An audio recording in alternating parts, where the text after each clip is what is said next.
Good evening, sir. This is my presentation about the basic nomenclature for initial stability of a ship. Um, it explains that we will study the basic terms used to describe a ship initial stability. How stable ship is when in slightly tilts. Immortal stability terms. First, GM metacentric height. The distance between G center of the gravity and M metacenter. Second, it's tell how stable a ship is. And third is larger GM more stable ship. And the second is Kg. Height of the center of gravity G from the keel. Second, if Kg is high, stability decreased. Third is Km.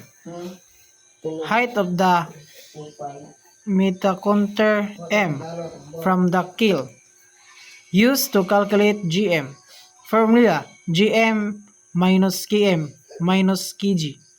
Fourth, Kg. Kb.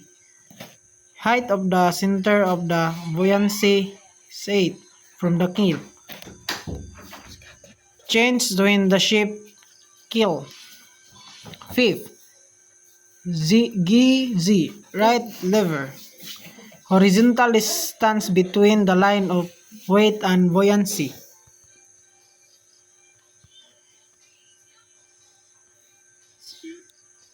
Produce the force that makes the ship returns upright. 6. B. Center of buoyancy. The center of the underwater volume. It moves when the ship tilts. 7. M. Metacenter. The point where buoyancy for ship when the ship heels slightly. 8. G. Center of the gravity. The point where the ship's total weight acts downward. 9. Angle of heel. The angle the ship tilts from upright position. And explanation of the metacentric heights. GM, measured initial stability. If GM is large, the ship returns upright quickly. If GM is small, the ship is less stable. If GM is negative, the ship may capsize. Initial stability. Initial stability is the ship resistant to small angles of heel. It happens only when the ship tilts at little, not large angle.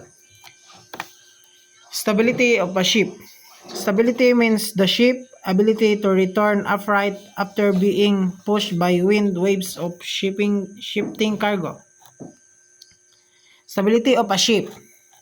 Stability means the ship's ability to return to upright after being pushed by the wind waves or shifting cargo. 6. Factors affecting stability. The stability of the ship depends on first, hull shape. Wide shape are generally more stable. Second, draft. How keep the ship sits in the water. And third and the last is trim. Difference between bow and stem draft. That's all. Thank you.